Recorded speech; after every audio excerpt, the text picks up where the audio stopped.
Welcome to our next class. तो इसके पहली क्लास में आपको बताया गया था कि रदरफोर्ड का स्वर्णपत्र प्रयोग, रदरफोर्ड का स्वर्णपत्र प्रयोग, अवलोकन और निष्कर्ष। तो इस आधार पर उन्होंने एक परमाणु मॉडल प्रस्तुत किया, जैसे कि रदरफोर्ड का परमाणु मॉडल या नाभिकीय मॉडल कहते हैं। तो देखिए आप रदरफोर्ड का परमाणुीय या नाभिकीय मॉडल। तो रदरफोर्ड का परमाणु मॉडल, तो रदरफोर्ड ने अपने प्रयोग, अवलोकन और निष्कर्ष के आधार पर यह परमाणु मॉडल प्रस्तुत किया, जिसमें उन्होंने बताया कि परमाणु के मध्य भाग में स्थित धनावेशित घटक में, परमाणु के मध्य भाग में स्थित धनावेशित घटक में परमाणु के मूलभूत कणों में से प्रोटॉन व न्यूट्रॉन पाए जाते हैं। प्रोटॉन व न्यूट्रॉन पाए जाते हैं, क्योंकि धनावेश वाला कण जो है प्रोटॉन होता है, इसलिए परमाणु के मध्य भाग में क्या प्रोटॉन पाया जाता है।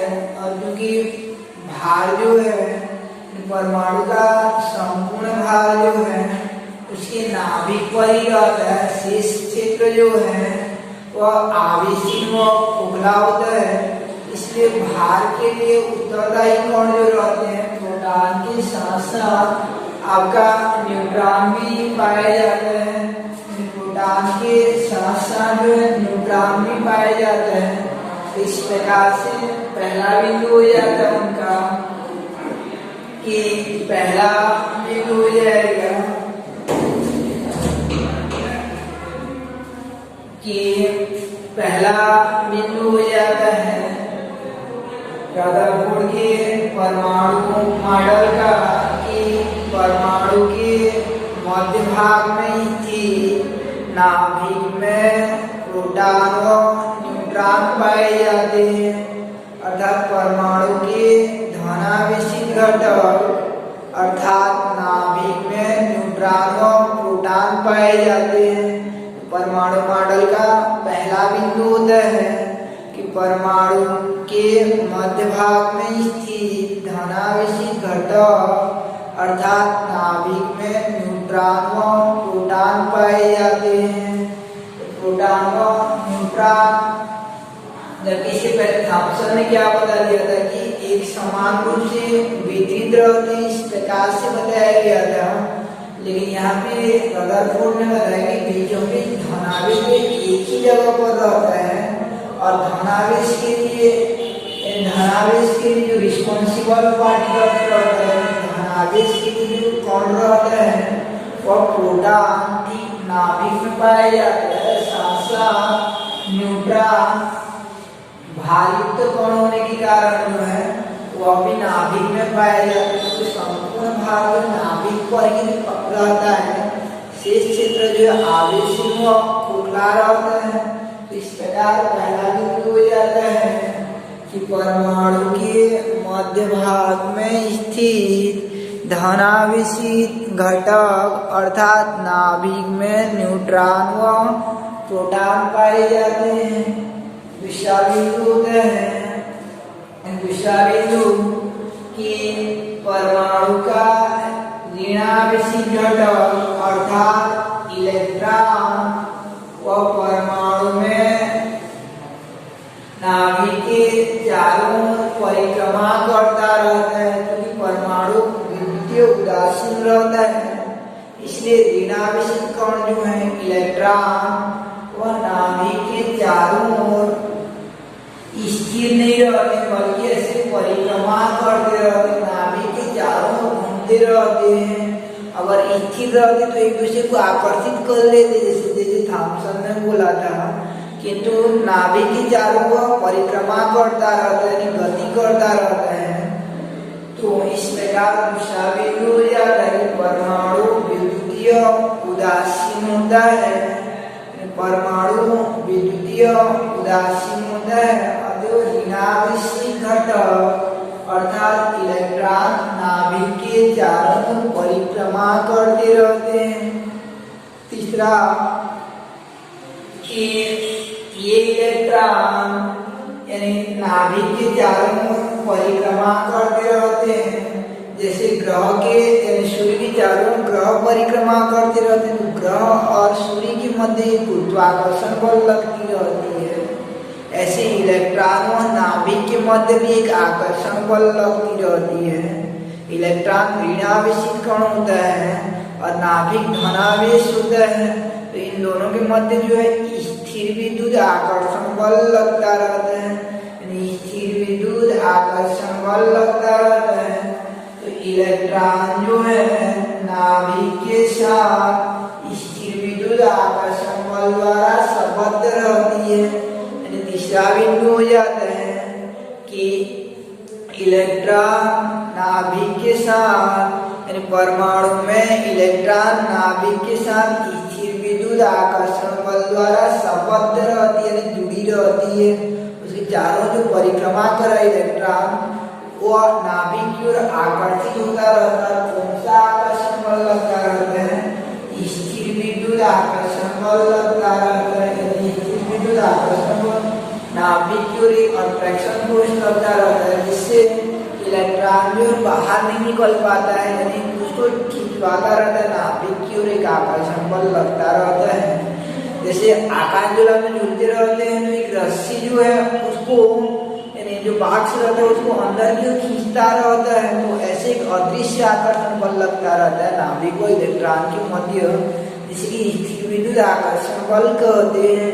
यानी इलेक्ट्रॉन जो स्थिर विद्युत आकर्षण बल द्वारा संबद्ध रहता है। यानी तीन बिंदु हो गया, इनमें से पहला बिंदु था आपका कि परमाणु के मध्य भाग में स्थित धनावेशित घटक अर्थात नाभिक में न्यूट्रॉन व प्रोटॉन पाए जाते हैं। दूसरा कि परमाणु विद्युतीय उदासीन होता है, अतः ऋणावेशित घटक अर्थात इलेक्ट्रॉन नाभिक के चारों ओर परिक्रमा करते रहते हैं, यानी परिक्रमा करते रहते हैं। इलेक्ट्रॉन एक जगह स्थिर नहीं रहता है, ऐसे करके घूमते रहते हैं, इसलिए अधिकांश अल्ट्रासोनिक बिना टकराए सीधा निकल जाते हैं। यानी ऋणावेशित घटक जो है वो नाभिक के चारों ओर परिक्रमा करते रहते हैं। और तीसरा कि ये इलेक्ट्रॉन नाभिक के साथ स्थिर विद्युत आकर्षण बल द्वारा संबद्ध रहते हैं। इसके बाद चौथा बिंदु देखते हैं कि रदरफोर्ड के परमाणु मॉडल का चतुर्थ बिंदु जो है कि ये नाभिक यानी परमाणु के मध्य भाग में स्थित नाभिक जो है अत्यंत दृढ़ व सूक्ष्म होता है, यानी अत्यंत दृढ़ व सूक्ष्म होता है। परमाणु के मध्य भाग में स्थित नाभिक अत्यंत सूक्ष्म व दृढ़ होता है, तो परमाणु की आकार की तुलना में बहुत छोटा होता है। यानी परमाणु का नाभिक परमाणु की तुलना में अत्यंत छोटा होता है, बहुत छोटा होता है। अर्थात चौथा बिंदु हो जाएगा परमाणु की तुलना में उसका नाभिक बहुत छोटा होता है। जैसे सरसों के दाना को अगर नाभिक मानेंगे, यानी एक छोटा सा सरसों के दाना को अगर नाभिक मानते हैं, तो पूरा 3 किलोमीटर का एरिया यानी 3 किलोमीटर का एक सर्किल बनाएंगे, वृत्त बनाएंगे, तो वो परमाणु को अभिव्यक्त करेगा। यानी नाभिक का आकार जो है परमाणु की तुलना में अत्यंत छोटा होता है। ये चौथा बिंदु हो जाता है। और पांचवा बिंदु हो जाता है आपका कि ये इलेक्ट्रॉन नाभिक के चारों ग्रहों की भांति परिक्रमा करते रहते हैं। इसलिए यह मॉडल जो है यानी इसलिए यह मॉडल ग्रहीय मॉडल कहलाता है। रदरफोर्ड का यह मॉडल ग्रहीय मॉडल कहलाता है। तो इस प्रकार रदरफोर्ड के परमाणु मॉडल के 5 बिंदु हो जाते हैं, जिनमें उन्होंने न्यूट्रॉन और प्रोटॉन को कहाँ पर बताया? नाभिक के अंदर पाए जाते हैं, नाभिक में पाए जाते हैं। और दूसरा कि इलेक्ट्रॉन कहाँ पाए जाते हैं? वो परमाणु में नाभिक के चारों ओर परिक्रमा करते रहते हैं। और तीसरा कि इलेक्ट्रॉन नाभिक के साथ स्थिर विद्युत आकर्षण बल द्वारा संबद्ध रहते हैं, यानी इलेक्ट्रॉन नाभिक के साथ स्थिर विद्युत आकर्षण बल द्वारा संबद्ध रहते हैं। और चौथा कि परमाणु के आकार की तुलना में नाभिक अत्यंत छोटा अर्थात अत्यंत सूक्ष्म होता है। और पांचवा की रदरफोर्ड की इस मॉडल को ग्रही मॉडल कहते हैं। इस प्रकार देखिए आप कि रदरफोर्ड के परमाणु मॉडल, तो रदरफोर्ड का परमाणु मॉडल जिनमें से पहला बिंदु था आपका कि परमाणु के मध्य भाग में, यानी परमाणु के मध्य भाग में स्थित धनावेशित घटक अर्थात नाभिक में न्यूट्रॉन व प्रोटॉन उपस्थित रहते हैं। इसमें थोड़ा सीक्वेंस अलग है। और दूसरा ये रहता है जो पीडीएफ में था उसके आधार पर आप देखना। तो दूसरा था आपका कि परमाणु विद्युतीय उदासीन होता है, परमाणु विद्युतीय उदासीन होता है, अतएव ऋणावेशित घटक अर्थात इलेक्ट्रॉन नाभिक के चारों ओर परिक्रमा करते हैं। और तीसरा था कि ये इलेक्ट्रॉन नाभिक के साथ स्थिर विद्युत आकर्षण बल द्वारा संबद्ध रहते हैं, यानी इलेक्ट्रॉन नाभिक के साथ स्थिर विद्युत आकर्षण बल द्वारा संबद्ध रहते हैं। और चौथा कि परमाणु के आकार की तुलना में नाभिक अत्यंत सूक्ष्म होता है, नाभिक का आकार अत्यंत छोटा होता है। और पांचवा रदरफोर्ड की इस मॉडल को ग्रही मॉडल भी कहते हैं। इस प्रकार देखिए हम लोग कि रदरफोर्ड का परमाणु मॉडल, तो रदरफोर्ड ने अपने प्रयोग निष्कर्ष यानी अपने प्रयोग अवलोकन व निष्कर्ष के आधार पर एक परमाणु मॉडल प्रस्तुत किया जिसे कि रदरफोर्ड का परमाणु मॉडल कहते हैं। इनके अनुसार पहला कि परमाणु के मध्य भाग में स्थित धनावेशित घटक अर्थात नाभिक में न्यूट्रॉन व प्रोटॉन उपस्थित रहते हैं। दूसरा कि परमाणु विद्युतीय उदासीन होती है, अतः इलेक्ट्रॉन परमाणु में नाभिक के चारों ओर वृत्तीय मार्ग में परिक्रमा करते रहते हैं। तीसरा कि ये इलेक्ट्रॉन नाभिक के साथ स्थिर विद्युत आकर्षण बल द्वारा संबद्ध रहते हैं। चौथा कि परमाणु की तुलना में नाभिक का आकार बहुत छोटा होता है। और पांचवा कि रदरफोर्ड की इस मॉडल को ग्रही मॉडल कहते हैं। तो आपका जो नोट्स भेजा गया उसमें आप लोग देखिएगा, उसमें स्पष्ट रूप से बताया गया है किस प्रकार से परमाणु मॉडल का था ये रदरफोर्ड का। तो यहाँ पे नाभिक में न्यूट्रॉन और प्रोटॉन क्यों पाए जाते हैं, तो नाभिक में न्यूट्रॉन और प्रोटॉन क्यों पाए जाते हैं ये क्वेश्चन है आपका। तो क्योंकि नाभिक धनावेशित होता है, तो क्योंकि नाभिक में धनावेशित होता है तो इलेक्ट्रॉन प्रोटॉन और न्यूट्रॉन में से कौन धनावेशित होता है आपका, ये प्रोटॉन धनावेशित होता है। इसलिए नाभिक में कौन पाया जाता है, प्रोटॉन पाए जाते हैं, यानी प्रोटॉन पाए जाते हैं। साथ साथ न्यूट्रॉन क्यों पाए जाते हैं, तो याद रख रहे ना कि परमाणु का संपूर्ण द्रव्यमान जो है उसके केंद्र पर केंद्रित रहता है, यानी शेष क्षेत्र का द्रव्यमान बहुत कम होता है। जैसे साइकिल का रिंग लेंगे हम लोग, उसमें स्पोक लगा रहेगा तो उसको अगर हम उठाएंगे तो बीच वाला भाग जो है जहाँ पे आपका एक्सल लगा रहता है वो बहुत ज़्यादा वजन करता है, यानी भारी रहता है, और शेष एरिया जो हल्का रहता है। तो ऐसे परमाणु का संपूर्ण द्रव्यमान नाभिक पर केंद्रित रहता है। और द्रव्यमान के लिए कौन रिस्पॉन्सिबल रहता है, मास के लिए, तो इलेक्ट्रॉन का द्रव्यमान जो नहीं के बराबर होता है, नगण्य होता है। तो प्रोटॉन और न्यूट्रॉन का ही द्रव्यमान पाया जाता है। इसलिए नाभिक में प्रोटॉन के साथ साथ जो है न्यूट्रॉन भी पाया जाता है। परमाणु के नाभिक में प्रोटॉन के साथ साथ न्यूट्रॉन भी पाई जाती है।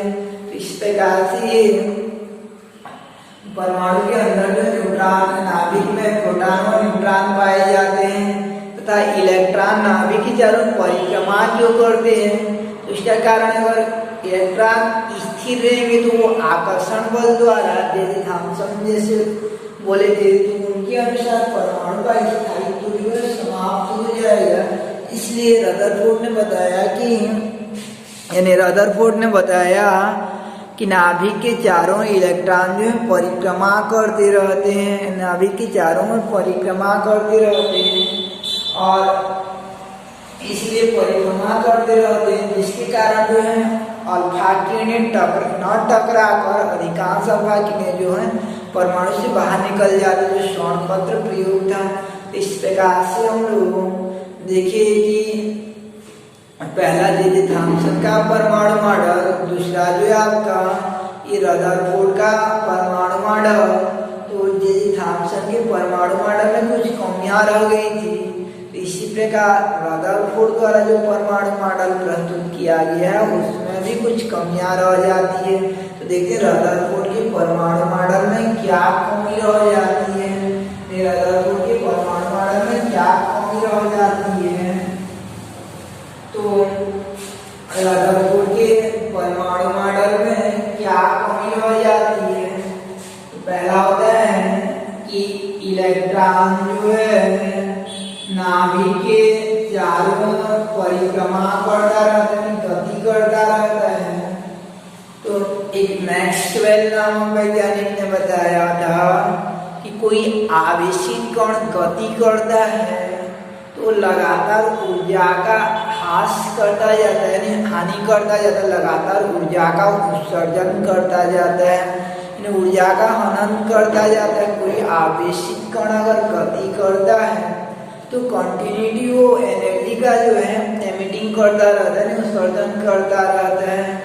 तो यहाँ पे रदरफोर्ड के परमाणु मॉडल में यह कमी रह जाती है, रदरफोर्ड के परमाणु मॉडल में यह कमी रह जाती है कि इलेक्ट्रॉन जो कि नाभिक के चारों परिक्रमा कर रहा है वो भी एक आवेशित कण है, तो लगातार वो परिक्रमा करता रहेगा तो अपनी ऊर्जा का हनन करता जाएगा, अपना ऊर्जा लॉस करता जाएगा, ऊर्जा कम होता जाएगा। तो धीरे धीरे जो है नाभिक के पास आता जाता है और अंततः गिर जाता है नाभिक में सर्पिलाकार मार्ग का अनुसरण करते हुए, यानी ये लगातार ऐसे ऊर्जा का ह्रास करता जाएगा तो अंततः वह नाभिक में गिर जाता है। तो मैक्सवेल यानी इनका देखते हैं हम लोग कमियां, रदरफोर्ड के परमाणु मॉडल की कमियां। तो पहला उसमें कमी रहता है आपका कि मैक्सवेल के अनुसार आवेशित कण गति करने पर लगातार ऊर्जा का ह्रास करता जाता है। तो इलेक्ट्रॉन भी एक आवेशित कण होने के कारण लगातार वह ऊर्जा का हनन करते हुए सर्पिलाकार मार्ग का अनुसरण करते हुए अंततः नाभिक में गिर जाएगा और परमाणु का स्थायित्व समाप्त हो जाएगा। तो इस प्रकार रदरफोर्ड द्वारा परमाणु के स्थायित्व की व्याख्या नहीं हो पाई। तो ये रदरफोर्ड के परमाणु मॉडल की कमियां हो जाती है। जैसे कुर्सी दौड़ खेलते रहते हैं तो बीचों बीच कुर्सी रहता है तो बच्चा जो चारों ओर दौड़ता रहता है तो बहुत देर तो दौड़ाते जाएंगे तो वो दौड़ता रहेगा तो उसका ऊर्जा क्या होता जाएगा, कमी होता जाएगा, थकावट महसूस करेगा और एट लास्ट अगर घंटे नहीं रुकेगा तो अपने आप वो धीरे धीरे आकर कहाँ पे गिर जाएगा, कुर्सी के पास आके रुक जाएगा, अर्थात अपनी ऊर्जा वो परमाणु के नाभिक में समाहित हो जाएगा इलेक्ट्रॉन और इस प्रकार के परमाणु का स्थायित्व जो है समाप्त हो जाता है। तो पहला कमी हो गया आपका कि रदरफोर्ड द्वारा परमाणु के स्थायित्व की व्याख्या करने में असफल रहा। रदरफोर्ड का परमाणु मॉडल परमाणु के स्थायित्व की व्याख्या करने में असफल रहा। कैसे कि मैक्सवेल के अनुसार आवेशित कण गति करता है तो विद्युत क्षेत्र के साथ गति करता है तो लगातार ऊर्जा का हनन करता जाता है, जिससे इलेक्ट्रॉन भी आवेशित कण होने के कारण गति करता हुआ अपनी ऊर्जा का लगातार हनन करता जाएगा, अंततः नाभिक में गिरकर सर्पिलाकार मार्ग का अनुसरण करते हुए नाभिक में गिर जाएगा और इस प्रकार परमाणु अस्तित्वहीन हो जाएगा। दूसरा कमी ये रहता है कि रदरफोर्ड ने बताया कि परमाणु यहाँ से लगातार ऊर्जा का हानि होता जाता है, लगातार ऊर्जा का हनन होता जाता है। तो रदरफोर्ड ने बताया कि लगातार ऊर्जा का हनन हो रहा है तो परमाणुओं से प्राप्त होने वाला स्पेक्ट्रम, बाद में पढ़ेंगे स्पेक्ट्रम, तो लगातार ऊर्जा का हनन हो रहा है। तो रदरफोर्ड ने बताया कि परमाणुओं से प्राप्त होने वाला स्पेक्ट्रम जो है सतत स्पेक्ट्रम होता है। यानी रदरफोर्ड के अनुसार परमाणुओं से प्राप्त स्पेक्ट्रम सतत होता है, किंतु वास्तव में देखा गया प्रयोग के आधार पर कि परमाणुओं से रेखीय स्पेक्ट्रम प्राप्त होती है। परमाणुओं से रेखीय स्पेक्ट्रम प्राप्त होती है। तो फिर आगे क्लास में हम स्पेक्ट्रम के बारे में देखेंगे। तो अभी ये क्लियर नहीं हो गई, दूसरा कमियां जो है, दूसरा कमी यह हो जाता है कि परमाणु, रदरफोर्ड के अनुसार परमाणुओं से प्राप्त स्पेक्ट्रम सतत होती है, किंतु वास्तव में यह रेखीय स्पेक्ट्रम होती है। तो इस प्रकार के रदरफोर्ड के परमाणु मॉडल की कमियां हो जाती है। तो रदरफोर्ड के परमाणु मॉडल की कमियां हो जाती है। तो रदरफोर्ड के परमाणु मॉडल की दो कमी हो गया, जिनमें से पहला था आपका कि पहला कमी रहता है परमाणु की स्थायित्व की व्याख्या असफल। तो मैक्सवेल के अनुसार आवेशित कण गति करने पर लगातार ऊर्जा का ह्रास करता जाता है, क्योंकि इलेक्ट्रॉन भी आवेशित कण होने के कारण वह वृत्तीय मार्ग में परिक्रमा करते हुए लगातार ऊर्जा का ह्रास करके सर्पिलाकार मार्ग का अनुसरण करते हुए नाभिक पर गिर जाएगा, जिससे परमाणु का स्थायित्व जो है समाप्त हो जाएगा। इस प्रकार परमाणु की स्थायित्व की व्याख्या करने में असफल रहा। दूसरा कि रदरफोर्ड के अनुसार परमाणुओं से प्राप्त स्पेक्ट्रम सतत होती है, किंतु वास्तव में यह रेखीय स्पेक्ट्रम होती है। तो फिर आगे क्लास में हम लोग देखेंगे स्पेक्ट्रम क्या है और उसके प्रकार के बारे में। तो ये रदरफोर्ड के परमाणु मॉडल, आज देखिए हम लोग रदरफोर्ड के परमाणु मॉडल और उसकी कमियों के बारे में। तो इस प्रकार रदरफोर्ड के परमाणु मॉडल की कमियों का निराकरण करने के लिए आगे नील्स बोर द्वारा परमाणु मॉडल प्रस्तुत किया गया। तो हम लोग नेक्स्ट क्लास में नील्स बोर के परमाणु मॉडल को पढ़ेंगे। तो नील्स बोर के परमाणु मॉडल को पढ़ने के पूर्व थोड़ा सा ये पढ़ेंगे हम लोग कि परमाणु द्रव्यमान क्या है, यानी परमाणु द्रव्यमान, परमाणु क्रमांक, परमाणु क्रमांक और परमाणु द्रव्यमान, इनके बारे में पढ़ेंगे और एक स्पेक्ट्रम के बारे में पढ़ेंगे। और चौथा कि मैक्स प्लैंक का क्वांटम सिद्धांत को पढ़ेंगे, मैक्स प्लैंक का क्वांटम सिद्धांत को पढ़ेंगे। ये चारों को पढ़ने के पश्चात जो हम लोग नील्स बोर के परमाणु मॉडल को पढ़ेंगे। नील्स बोर के परमाणु मॉडल को पढ़ने के लिए पहले परमाणु क्रमांक, परमाणु द्रव्यमान और स्पेक्ट्रम और मैक्स प्लैंक का क्वांटम सिद्धांत का स्टडी करेंगे। तो नेक्स्ट क्लास में हम लोग स्टार्ट करेंगे परमाणु क्रमांक और परमाणु द्रव्यमान को।